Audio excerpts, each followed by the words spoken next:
여러분 매일 성경 가지고 매일 날마다 또는 매일까지는 아니더라도 좀 틈 나는 대로 혹시 말씀을 좀 보고 계시나요?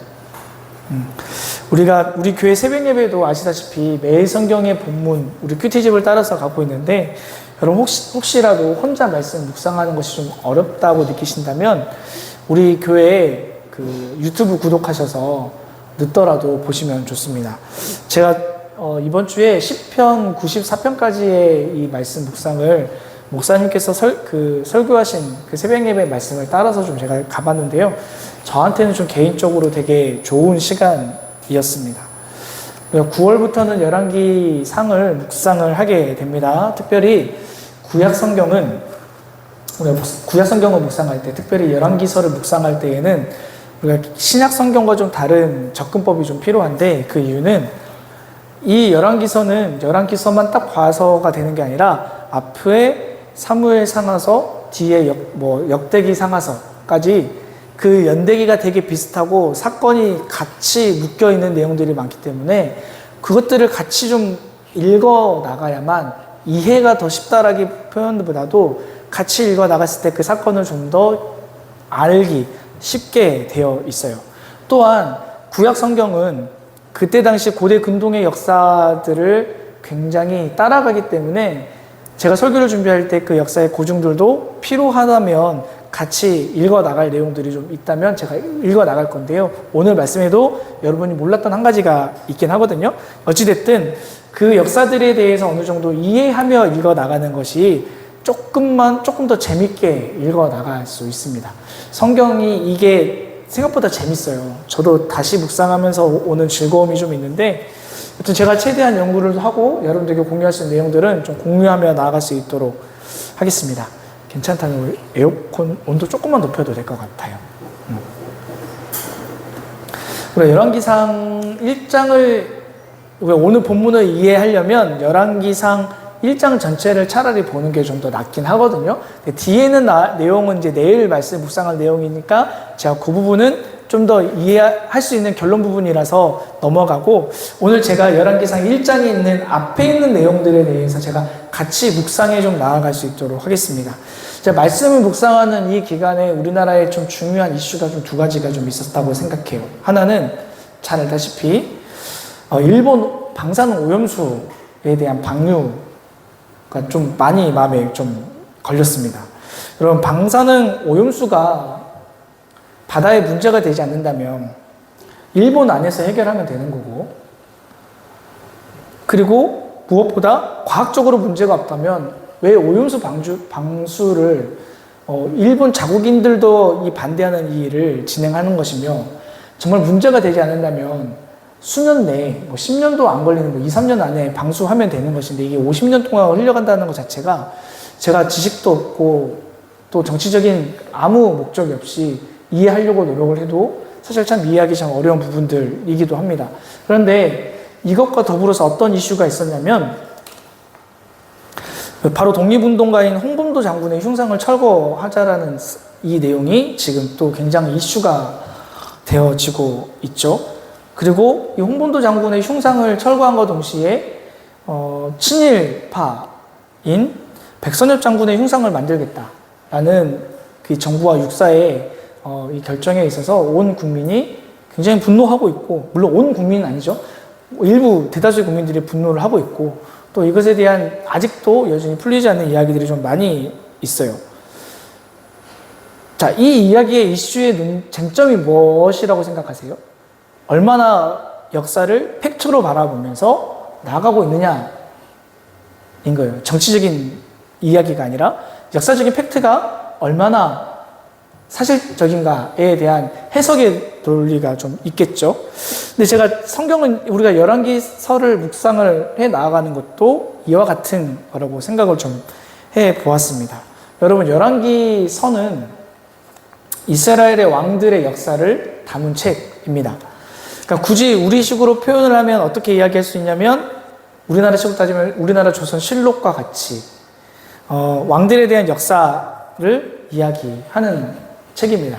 그런데 정말 열왕기서가 왕들의 이야기를 다루는 내용이라면 굳이 성경에 삽입이 될 이유와 목적은 없습니다. 그렇죠?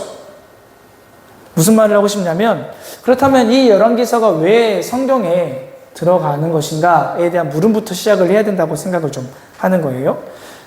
왜 이스라엘의 역사가 오늘 우리 성경을 통해서 우리에게 주고자 하는 메시지는 무엇인가, 교훈은 무엇인가? 혹시 그 유튜브에 제가 그 성서유년에서 올려준 키워드를 혹시 보셨으면 아마 조금 이해하실 수 있는데, 관점이 다른 거예요. 관점이. 역사의 실록 같은 경우는 왕의 관점에서 왕의 관점에서 백성들을 어떻게 다스렸느냐의 관점이라면, 오늘 이 성경의 열왕기 상하는 하나님께 부름받고 하나님께 선택받은 이 왕이 얼마나 이스라엘 백성에게, 그 왕에게 하나님이 어떠하신 분이신가, 하나님이 백성에게 얼마나 관심이 있으신가에 대해서 알려주고 깨닫게 해주는 것에 그 의의가 있다라고 보시면 된다라는 겁니다.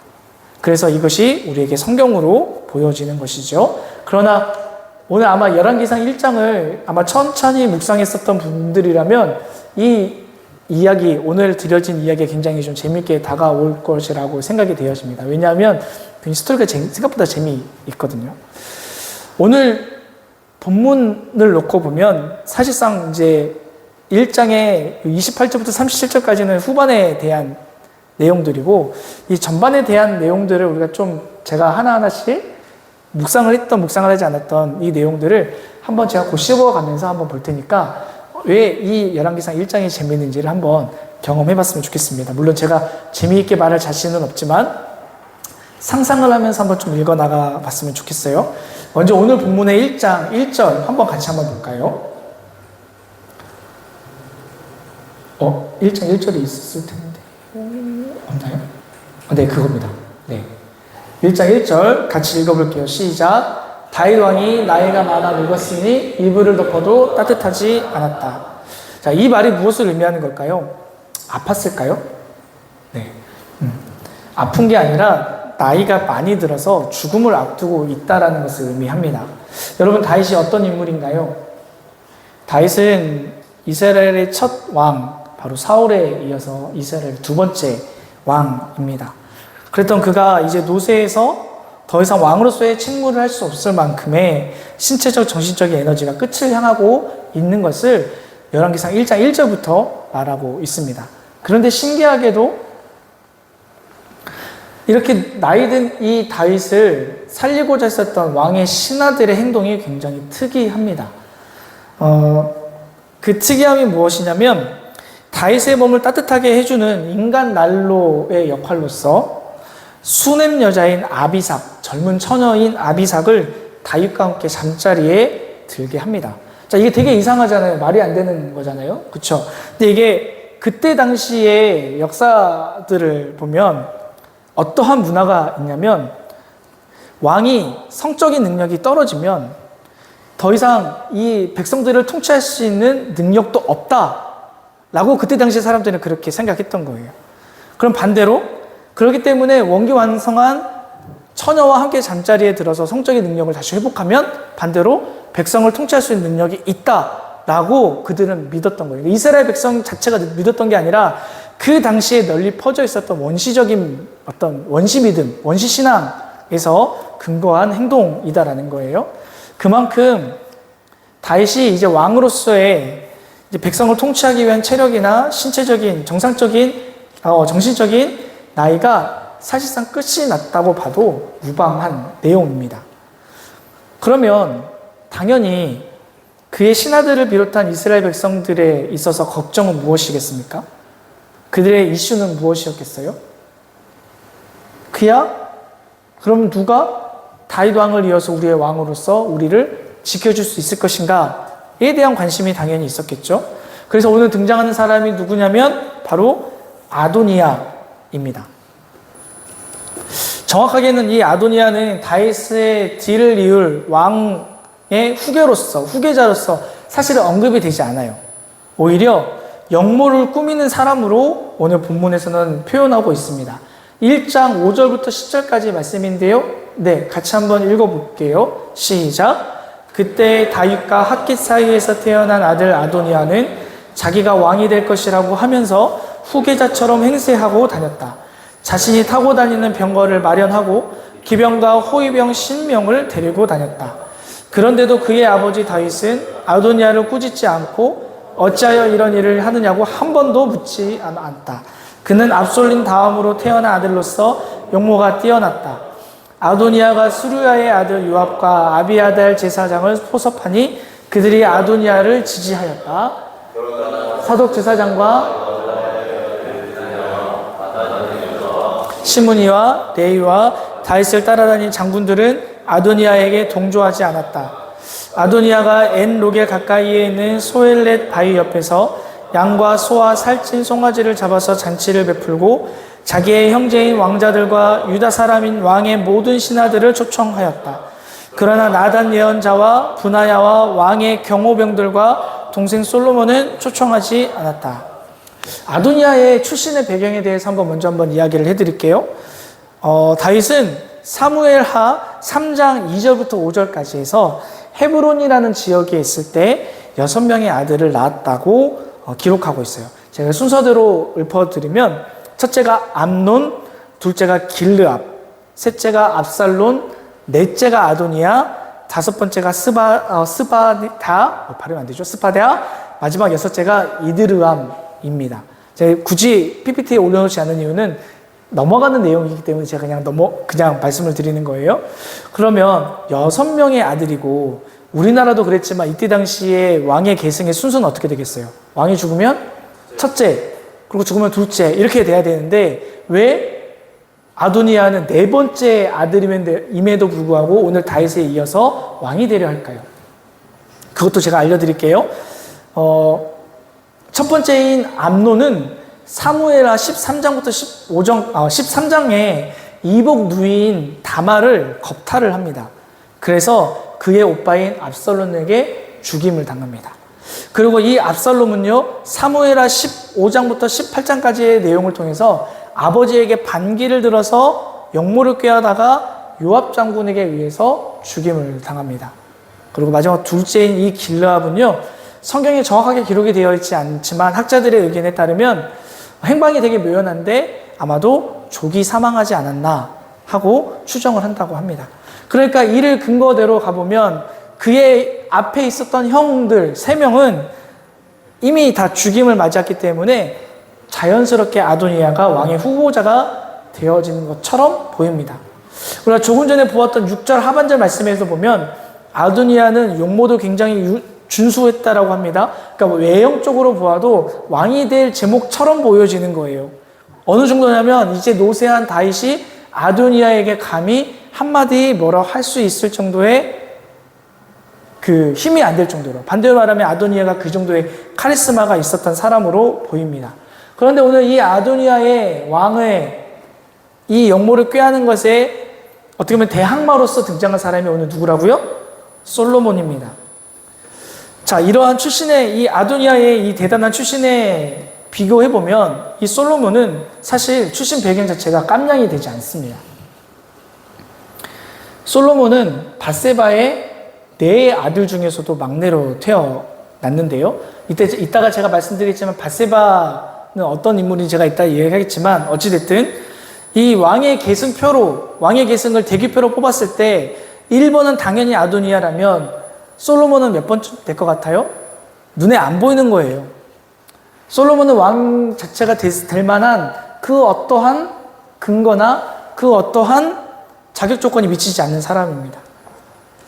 이 아도니아와 솔로몬의 왕위 쟁탈전은 가문의 출신의 배경도 굉장히 흥미롭습니다.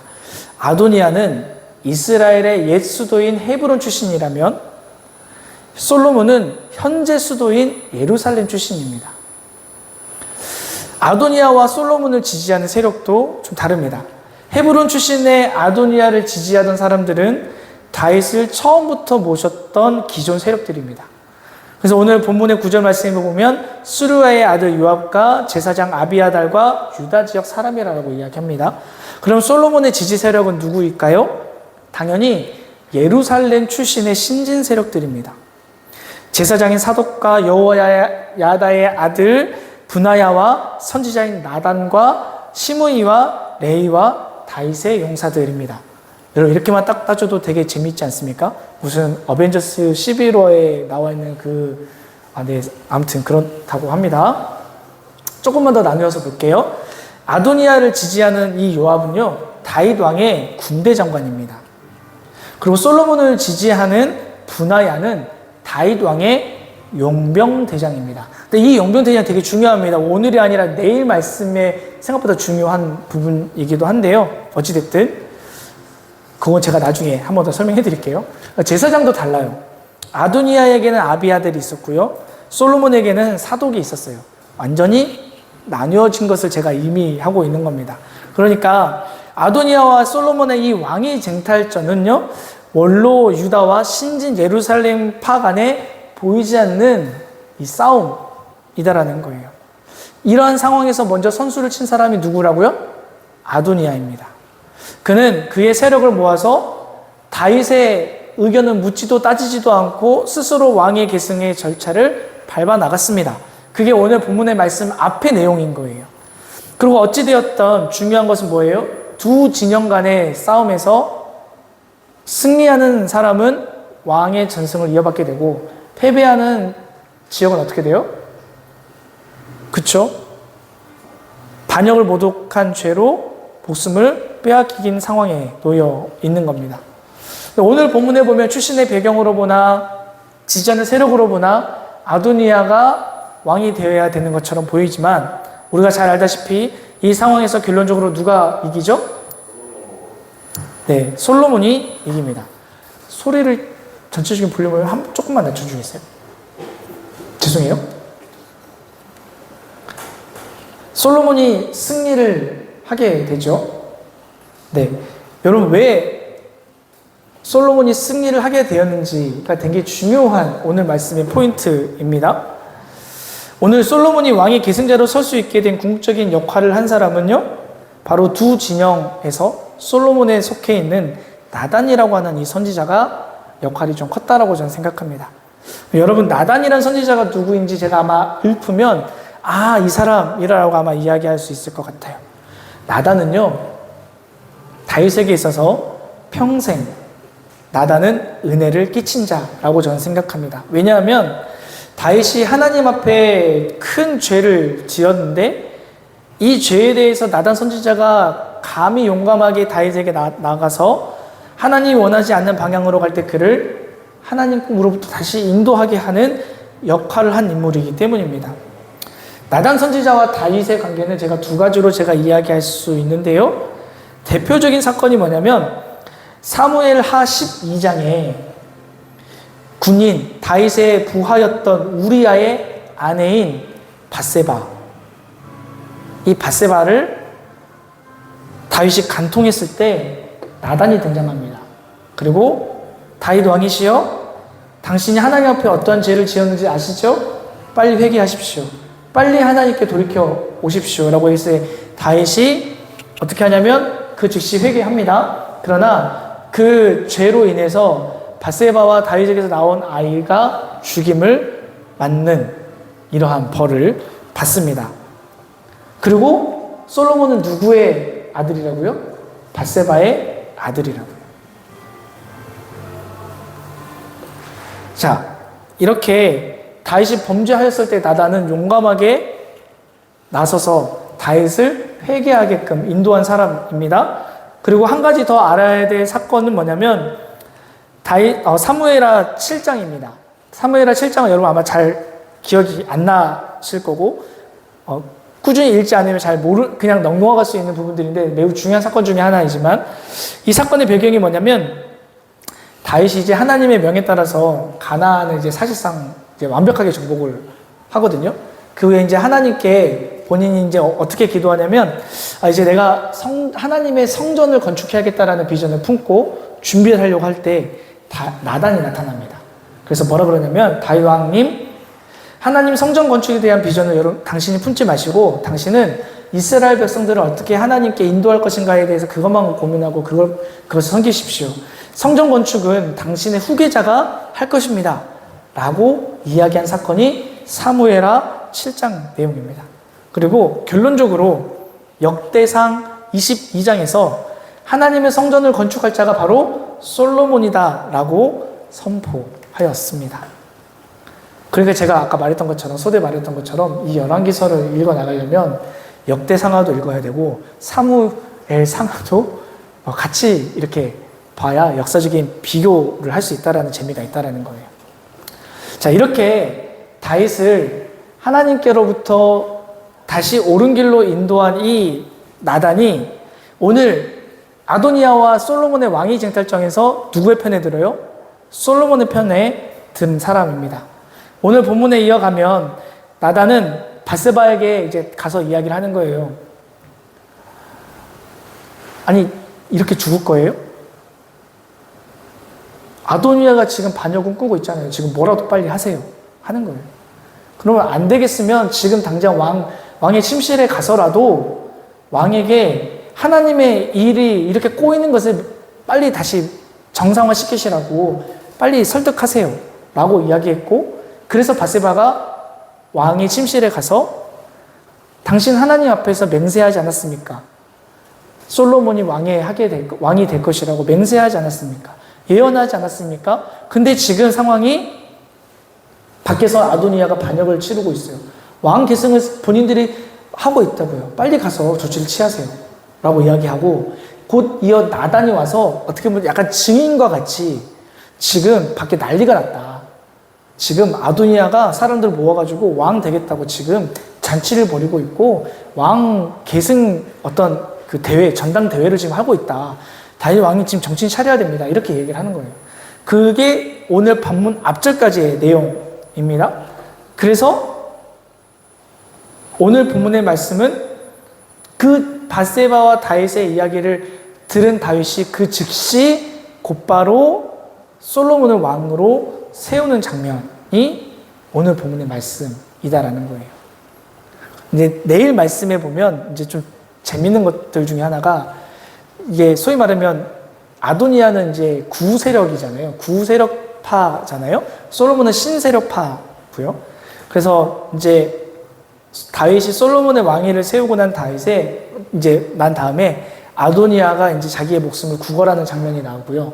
아까 제가 얘기했던 것처럼 아도니아는 다윗 왕의 군대 장관을 역임을 했지만 실제로 다윗을 호위했었던 사람들은 용병이에요. 용병.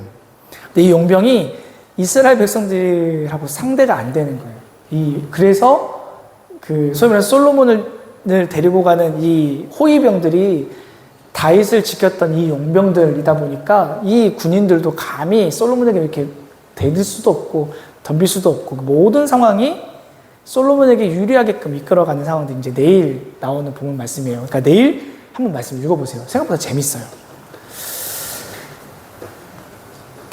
여러분, 오늘 말씀이 이렇게 결국은 다윗이 솔로몬을 왕으로 세우는 이 장면들인데, 제가 이렇게 생각을 좀 해보게 되더라고요. 오늘 솔로몬이 자신의 후계자로, 다윗이 자신의 후계자로 위임하기까지에 대한 결정적인 단서는 무엇일까? 결정적이었던 이유는 무엇일까? 생각해 보게 되었어요.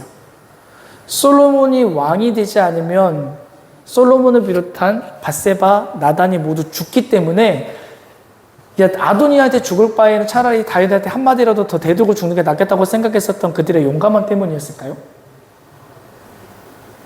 그것이 아니다라는 거예요. 그 이유는 솔로몬이 왕이 될 수 있었던 결정적인 이유는 아까 제가 말했던 역대상 22장에 나와 있던 말씀과 같이 하나님이 예언한 그 일이 성취되어야 하기 때문에 오늘 솔로몬이 왕이 되었다라는 겁니다.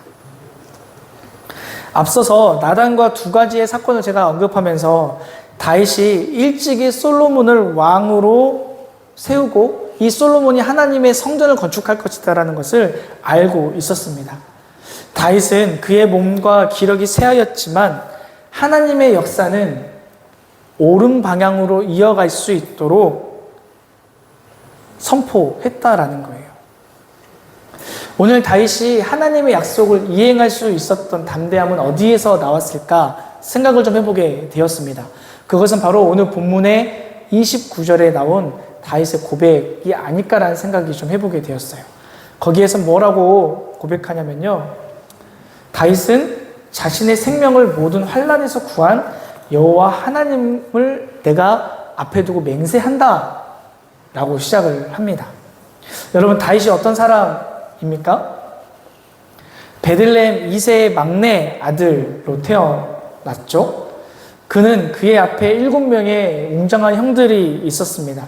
그들 가운데는 오늘 아도니아와 같은 용맹하고 준수해 보이는 사울 왕의 뒤이어서 왕의 후계자가 될 만한 사람들도 있었지만, 결국은 사울의 뒤를 이은 2대 왕은 들에서 양을 치던 양치기 소년이었던 다윗이 왕으로서 부름을 받았습니다.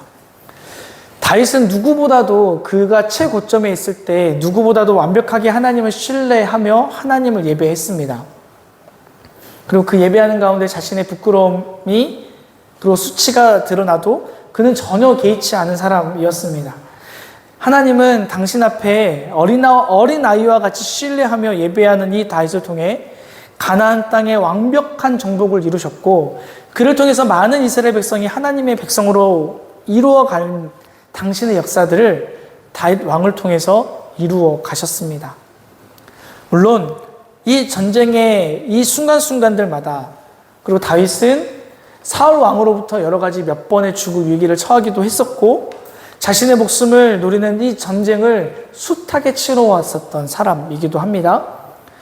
그 말인즉 다윗이 살아오면서 얼마나 하나님을 신뢰하였고 하나님을 의지하였는지를, 그리고 하나님이 얼마나 다윗을 사랑하였는지를 알 수 있는 대목입니다. 그런 다윗이 하나님이 말씀하시면 그것을 준행하는 자로 살아왔다라는 거예요. 잘 나가는 것처럼 보이기도 하고 사람들에게 좋은 영향력이 있는 것처럼 보일 때 그도 말세에 하나님께 끔찍한 죄를 짓기도 했습니다. 그리고 그는 그에 대한 벌을 받으며 다시금 하나님 앞에 철저하게 회개하며 하나님을 신뢰하는 일에 최선이었다라는 거예요. 사랑하는 여러분, 이 다윗의 일생과 인생을 돌아보고 오늘 자신을 끝까지 지켜주신 그 하나님을 신뢰하는 마음으로 맹세하며 솔로몬을, 제가 얼마나 감격하게 솔로몬이라고, 아무튼 이 솔로몬을 왕으로 세운 이 다윗의 이 놀라운 고백들 안에 함께한 하나님의 이 은혜들을 여러분 혹시 좀 느껴지십니까?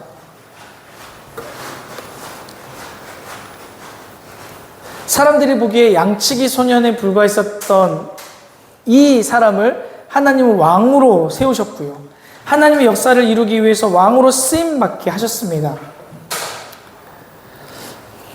그러한 다윗의 인생과 같이 여러분, 우리도 우리 하나님을 우리의 왕, 우리의 삶을 책임져 주시기는 주관자로 인정하고 하나님을 온전하게 신뢰하고 그렇게 살아가면요, 다윗과 같이 우리의 인생을 왕처럼 세워주지 않으시더라도 하더라도 다윗과 같이 우리의 인생을 주관자로서 평생 함께 하실 것입니다. 우리를 여러 가지 환난과 고통 속에서 우리를 건져내시는 분으로 우리가 늘 함께 계신다라는 겁니다. 믿으십니까? 여러분, 매일 퇴사하고 싶은 이 직장 생활 속에서 하나님께서 우리의 상황과 이 환경과 이 감정들을 매일매일 변화시켜 주시고 회복시켜 주시는 분이신 줄 저는 믿습니다.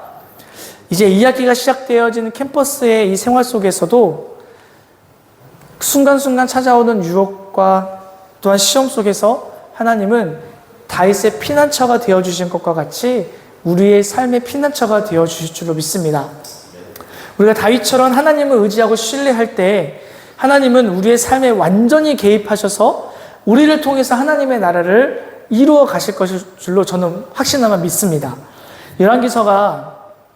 그래서 이 열왕기서가 단순히 왕이 백성을 다스리는 역사를 서술한 것이 아니라 하나님이 세운 이 왕을 통해 이스라엘 백성이, 그리고 가나안 이 땅이 하나님의 통치되어지는 이 역사들을 오늘 열왕기서를 통해서 우리에게 보여줄 것이라고 저는 생각합니다. 그러면 여러분,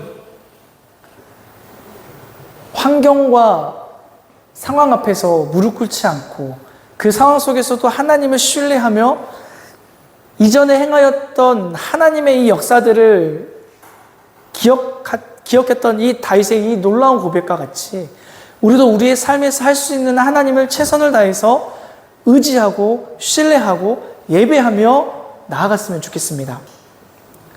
여러분, 우리가 할 수 있는 한 하나님의 말씀으로 살기 위해서 노력했으면 좋겠습니다. 세상은 우리에게 기쁨과 만족 대신에 우리의 자리를 늘 빼앗으려 하고 죽을 것과 같은 고통의 자리로 우리를 계속해서 몰아갑니다. 그러나 사망에서 생명으로 옮기신 예수 그리스도를 믿고 따르면 하나님은 우리를 당신의 나라를 이어받은 왕이요, 제사장이요, 거룩한 나라의 백성으로 회복시키시고 이끌어 가실 줄로 여러분 믿으시기 바랍니다. 우리의 인생을 다윗과 같이 철저하게 하나님을 신뢰하고 우리가 인생을 다윗과 같이 철저하게 하나님께 내어놓으면, 그리고 하나님의 나라, 왕, 제사장, 백성으로 살 것을 그렇게 살기를 노력하면 하나님은 반드시 그렇게 살아가기를 노력하며 수고하는 우리들에게 그에 합당한 보응을 우리에게 주실 줄로 믿습니다. 여러분, 여러분들에게 살아가면서 오는 여러 가지 문제들과 시험들과 고민들이 있다면 그것도 하나님께 다 내어놓으십시오. 기쁨과 즐거움과 만족만 하나님께 내어놓지 말고 때로는 우리에게 오는 고통과 슬픔도 하나님께 내어놓으십시오. 다시 말합니다. 하나님을 믿기로 한 우리, 하나님은 우리의 구주이시며 우리의 영원한 왕이심을, 주인이심을 고백한 우리는 그냥 우리 인생을 하나님께 다 내어놓으십시다. 내어놓으실 준비가 되어 있으신가요? 땅에 잘 살고 복을 얻는 데 노력하지 않고 하나님께 우리의 시선을 두고 우리가 하나님께로부터 내려오는 그 은혜들을 맛보며 누리며 살아갈 수 있는 우리가 다 되었으면 좋겠습니다. 우리는 여전히 우리의 생각과 우리의 지혜를 의지하며 살아갑니다. 그러나 그것은 하나님이 원하는 시선이 아님을 기억했으면 좋겠습니다. 우리가 온전하게 하나님을 바라보고 온전하게 하나님의 뜻을 이루어가는 주의 사랑하는 주의 자녀들 되었으면